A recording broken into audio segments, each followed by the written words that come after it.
રામદેવપુર યુવક મંડળ દ્વારા ભજન સત્સંગનો કાર્યક્રમ રાખ્યો અને એમાં સંતોની પધરામણી કરી. ખૂબ ખૂબ ધન્યવાદ એમને. તાળીઓથી વધાવો એક વખત બધાને.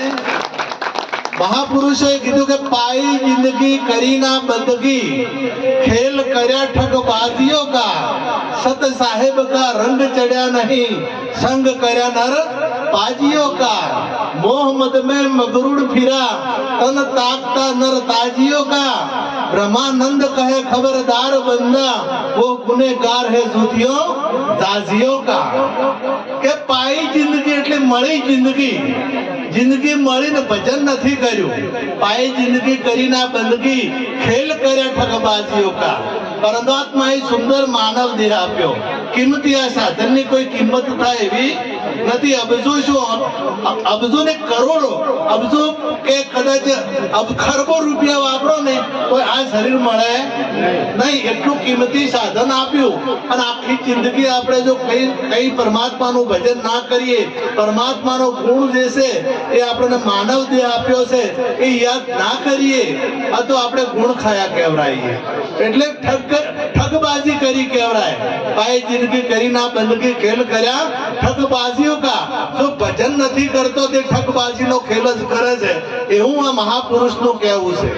અને ભજન એમ કીધું કે ઢોર ગળતમ મનુષ્ય ગયો, ભૂલ્યો સિંહ ને પૂછ, તુલસી હરી કી ભક્તિ વિના ધીક દાઢી ધીક મૂસ.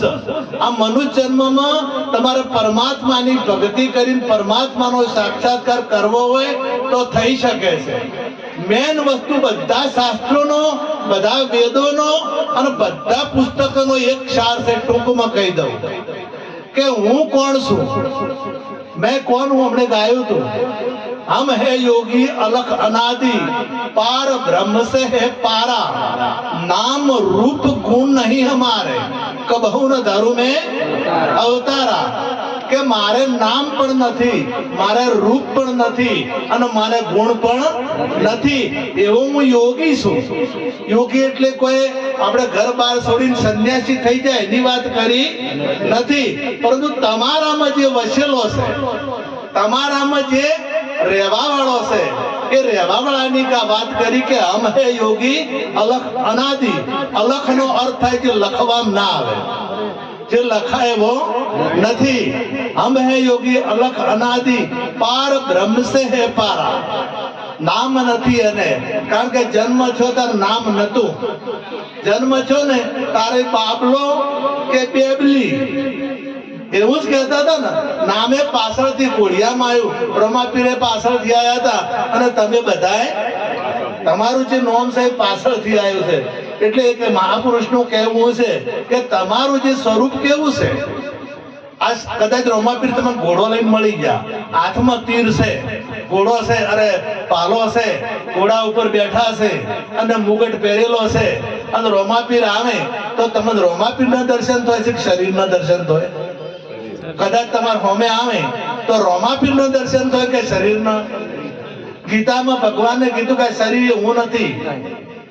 આ જે તમે નામ લો, કૃષ્ણ કૃષ્ણ કરો, એ હું નથી. તો રોમાપીર કદાચ તમને સદેહે મળે તો રોમાપીર એ એમનું નામ છે, એ એમનું શરીર છે. દાખલા તરીકે હું ટૂંકન ટચ વાત કરું કે હાથ મારા છે, પગ મારા છે, આ મોઢું મારું છે, નાક મારું, કોન મારા અને નોમે મારું. તો મારું જે કહેવા વાળો છે એવું કોણ? મારું જે કહેવા વાળો છે એ કોણ? એટલે અહીંયા કીધું કે અમે યોગી અલખ અનાદિ. અને એ જ્યાર સુધી જ્ઞાન ના થાય ત્યાર સુધી પરમાત્માની ખબર પડતી નથી. એટલે બધા શાસ્ત્રોનો એક જ સાર છે કે તમે તમને ઓળખો, પોતાને ઓળખો. હું કોણ છું? આપણે ભજનમાં તમે બધા આપણે કહીએ છીએ, આટલો સંદેશો મારા ગુરુજીને કહેજો, સેવક ના રુદિયા મરેજો. સંદેશો મારા ગુરુજીને કહેજો, કાયા પડશે ને હંચો ક્યાં દઈ સમાશે, એની ભલામણ મને કહેજો સંદેશો મારા ગુરુજીને કહેજો. આ કાયા પડશે અને આ અંશરો એટલે આત્મા ક્યાં જશે? અને આ શરીર નતું ત્યારે કઈ જગ્યાએ હતો અને આ શરીરમાં એ કઈ જગ્યાએ છે, આટલું જો જ્ઞાન થઈ જાય તો પરમાત્માને તમારે શોધવા જવા પડતા નથી.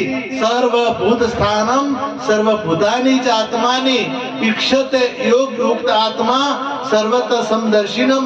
ગીતા એમ કહે છે કે બધા ભૂતોમાં આત્મા વસેલો છે, કોઈ ભૂત એમનેમ છે પોચે પોચ ભૂતોમાં પરમાત્મા વસેલો છે. ના ત્વેવાહમ જાતુ નાશમ ન ત્વમ નેમે જનાધિપા. ભગવાન એવું કહે છે ગીતામાં કે અર્જુન, આ રાજાઓ જે સામે ઉભા છે એ પેલા હતા અને અત્યારે છે અને પછી પણ રહેવાના છે. અને તું હતો, હું હતો, પણ તું આ વાતને ભૂલી ગયો છે અને મને આ વાત યાદ છે. એટલે તમે બધા બેઠા ને બધા પેલા હતા. ભગવાનનું કહેવાનું એમ છે કે તમે નતા એવું નથી, અને તમે આ શરીર નહીં હોય તો પણ તમે હશો હશો ને હશો. આ ગીતા કહે છે, આ ગીતા કહે છે કે તમે હતા, તમે રહેવાના છો અને તમે અત્યારે છો, પણ તમે કોણ છો એની એટલી આપણને ખબર પડી જાય તો પરમાત્મા તમારા ભેળો છે. પરમાત્મા કોઈ દૂર નથી. પણ ગીતા એક શરત કરે છે કે સર્વ ધર્મ પરિત્યાજાય મામેકમ શરણમ અહમ ત્વા સર્વ પાપેભ્યો મોક્ષામિ. શું છે અર્જુન? તું મારા શરણે આય, બધા પાપોથી તને મુક્ત કરીશ. તારે કોઈ કરવાનું રહે છે નહીં, તું શરણે આવ ખાલી. એમ સદગુરુ મહારાજ નું શરણું સ્વીકારી અને સદગુરુ મહારાજ શ્રીએ પણ કીધું હતું કે સદગુરુ મહારાજ નું સ્વીકારી અને તમે એમના વચનમાં રહેશો તો ગુરુ મહારાજ નક્કી પરમાત્માનો સાક્ષાત્કાર કરાવશે. કરાવશે ને કરાવશે. આપણે બળવંતરાવ મહારાજ હુપડાથી પ્રખ્યાત થયેલા. પેલા હુપડું જબર ગાતા, તમે કદાચ બધાને વાપર્યું નહીં હોય અને આ ટેમ મળે ફેર અભળા મળે. જો કદાચ ગુરુ મહારાજ ની કૃપા થાય ટેમ મળી જાય તો સદગુરુ